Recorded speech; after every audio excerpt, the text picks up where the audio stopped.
Assalamu alaikum, dear learners. I hope you all are well. I am also fine. Today we are going to have another class on Helen Keller. And we had a class on Helen Keller 1. And today we are going to read about Helen Keller 2. And this is lesson. Previous lesson was Helen Keller 1 and lesson 3.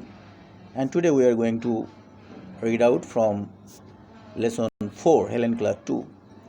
And here there are some keywords, also the text, and you should be very, very careful in reading, and you should keep in your mind that you must have the ability to answer all the questions and also have the idea about the word meaning, because you have to solve some MCQ questions, and there may be a question on word meaning. There you should be very, very careful about the text of every text and every words, every sentence, because you need to fill in the gaps exercise from there. So these three types of question should be learned very, very carefully. So let's start now. There are a few keywords. Communication শব্দের অর্থ হলো যোগাযোগ, তোমরা ভালো করে জানো। Express করা, to have the way to express ideas. Skills মানে কি? স্কিলস মানে হলো দক্ষতা, the ability.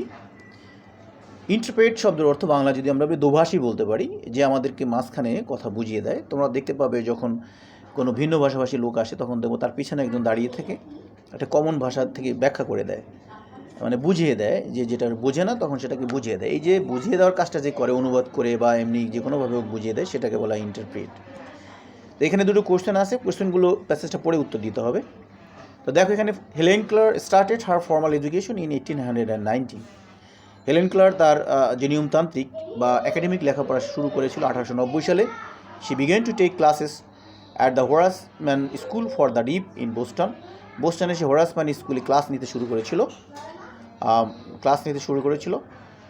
From 1894 to 1896 she attended the Wright Humason school for the deaf in নিউ ইয়র্কের রাইট হিমানসন স্কুলে সে অ্যাটেন্ড করেছিল 1994 থেকে 1996, তার মানে 2 বছর এখানে করেছিল। মনে রেখো 2 বছর কিন্তু তোমাদের প্রশ্ন উত্তরে লাগবে।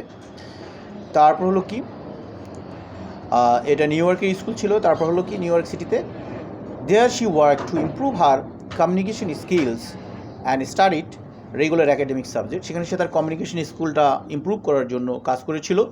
কমিউনিকেশন স্কিল মানে যোগাযোগ করা, কোনো কিছু বুঝতে পারা এবং নিজেকে সেখানে উপস্থাপন করা, এবং তারা রেগুলার সাবজেক্ট যেগুলো রয়েছে, একাডেমিক যে সাবজেক্ট, বিভিন্ন যে বিষয়গুলো পড়ে সেগুলো সে পড়াশোনা শুরু করেছিল। Helen gradually made up her mind to attend college. তারপর হেলেন কী করলো, কলেজে পড়াশোনা করার জন্য মনস্থির করলো। In 1896 say started the Cambridge school for young ladies.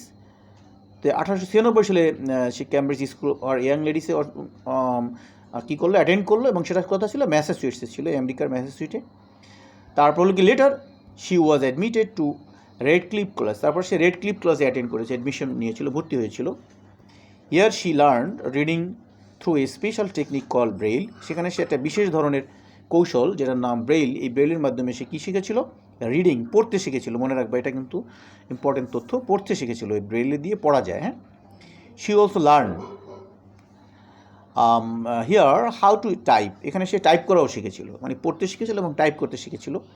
Any Sullivan was always with her for help. আর এনি সুলবানের কথা মনে আছে তো তোমাদের? যে এনি সুলবানের কথা আমরা বলেছিলাম যে সে তাকে সাহায্য করছিল, সে সবসময় তার সঙ্গে থাকতো তাকে সাহায্য করার জন্য।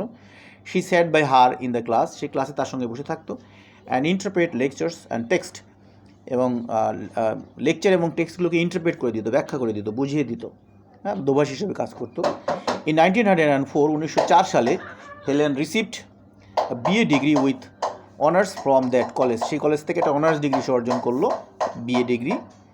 Helen Keller spend the rest of her life trying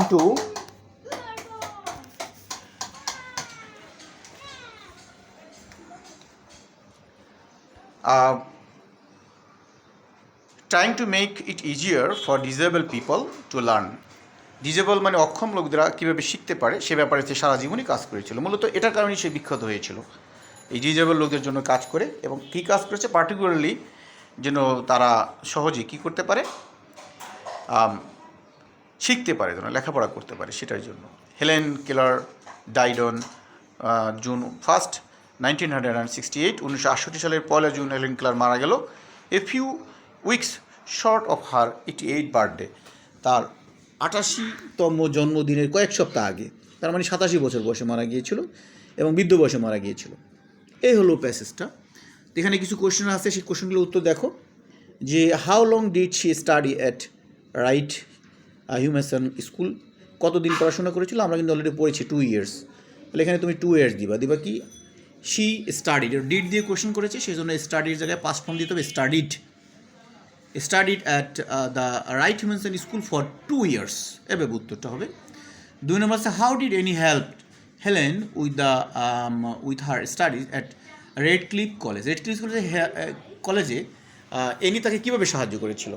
এখানেও তোমাকে আবার পাস্ট টেন্স ব্যবহার করতে হবে। এনি হেল্প না লিখে লিখতে হবে helped Helen with her study at red cliff school to read. কীভাবে সাহায্য করেছিল? এখানে কিন্তু সাহায্য করেছিল কীভাবে, সেই প্যাসেজটা কিন্তু দেখো প্রথম প্যাসেজেরই শেষের দিকে আছে যে she has sat by her in the class and interpret lectures and text. এই কথাটা দিব যে Annie helped Helen her studies at Redcliffe College by sitting beside her in the class and interpreted lectures and text. তারপর 3 নম্বর বলা হচ্ছে 3, question number 3, when did Helen graduated? Helen graduated, এটা D দিতে হবে, তোমাকে মনে রাখতে হবে। গ্রাজুয়েটেড, এখানে দেখো দ্বিতীয় প্যারার প্রথম সেন্টেন্স হলো ইন 1904, 1904 সালে সে গ্রাজুয়েট হয়েছিল। মানে বিএ ডিগ্রি মানে গ্র্যাজুয়েট করা, মনে রাখবা, বিএ এমএ এগুলো, বিএ হলো গ্র্যাজুয়েট করা। How did Helen become famous, তাহলে হেলেন এখানে বিকাম না লিখে লিখতে হবে became famous for working for the, কিসের জন্য? For the disable people to learn, অক্ষম মানুষদেরকে পড়তে শেখাতে সে সাহায্য করেছিল। তাহলে প্রশ্নোত্তরগুলো নিশ্চয়ই বুঝতে পারছো, এগুলো লিখবে, লিখে করে আমাকে সাবমিট করে দিও, আমি তোমাদের প্রশ্নোত্তরগুলো চেক করে দেবো। হ্যাঁ, এরপর বলা আছে tick the best answer in Helen, এরকম বলা হচ্ছে the Horace Mann school is for, কিসের জন্য? ডিপদের জন্য, ফর দ্য ডিপ, যারা কথা বলতে পারে না তাদের জন্য। Who always help Helen in to learn, কে সাহায্য করেছেন? Annie Sullivan. At Radcliffe college Helen mastered for, কী রেডক্লিফ কলেজে কী শিখেছিল সে? রিডিং স্কিল করেছিল, মনে আছে? রিডিং অ্যান্ড টাইপিং দুটোর কথা আছে, এখানে রিডিংয়ের কথা আছে, আমরা রিডিংটাই দেবো, এ নাম্বারটা দিব। Helen died in her early age, middle age, old age, তাহলে ওল্ড এজে মারা গেছে, যেহেতু 87 বছর বয়স, তো ওল্ড এজে মারা গেছে। আর 7 নম্বর আছে কি যে Helen worked for improving her communication skills, here underline words mean, মানে কমিউনিকেশন স্কিল মিন হলো এক্সপ্রেসিং আইডিয়া অ্যান্ড ফিলিংস, এটা হলো এ নাম্বারটা। Which sentence give the correct information according to the text, text অনুযায়ী কোনটা কারেক্টেশন? যে Annie taught Helen at Radcliffe school, পড়িয়েছিল না, পড়ায় নাই, তাহলে Annie explained lectures and text, এটা এক্সপ্লেন করে দিত, ব্যাখ্যা করে দিত, এটা করেছিল আর কি। তো এই যে সঠিক উত্তরগুলো আমরা 6টা সঠিক উত্তর পেলাম, 4টা প্রশ্ন উত্তর পেলাম। তোমাদের কাজ হলো এগুলো করা, এগুলো টেক্সটটা আবার পড়তে হবে, নিজে মনোযোগ দিয়ে পড়ে প্রশ্ন উত্তরগুলো লিখবে, প্রশ্ন উত্তরগুলো লেখার পরে সঠিক উত্তরগুলো পড়বে, পড়ার পরে প্রশ্ন উত্তরগুলো লিখে আমার এখানে গ্রুপে তোমরা সাবমিট করে দিবা। আরেকটা জিনিস আবার বলছি, তোমরা কিন্তু হেলেন ক্লারের প্রথম পার্টটা কিন্তু অবশ্যই আগে পড়বা, তাহলে হেলেন ক্লার সম্পর্কে পুরো একটা ধারণা পাবে যে হেলেন ক্লার কী ছিল, কীভাবে সে স্ট্রাগল করেছিল। তারপর এখানে এই লেসন 4-এর যে বিশেষ করে পার্টটা, তার লেখাপড়ার বিষয়টা এখানে বিস্তারিতভাবে আসছে এবং সে কী জন্য কাজ করেছিল সেটার ব্যাপারে আসছে এবং কখন সে মারা গিয়েছিল, কেন সে বিখ্যাত হলো, এই বিষয়গুলো এখানে আছে। তো আশা করছি তোমরা বুঝতে পারছো। তো আরেকদিন আবার আরেকটা ক্লাস আমি তোমাদের সাথে করবো, তো তোমরা পড়াগুলো শিখবে, ঠিক আছে? Thank you very much attending my class. আল্লাহ হাফিজ।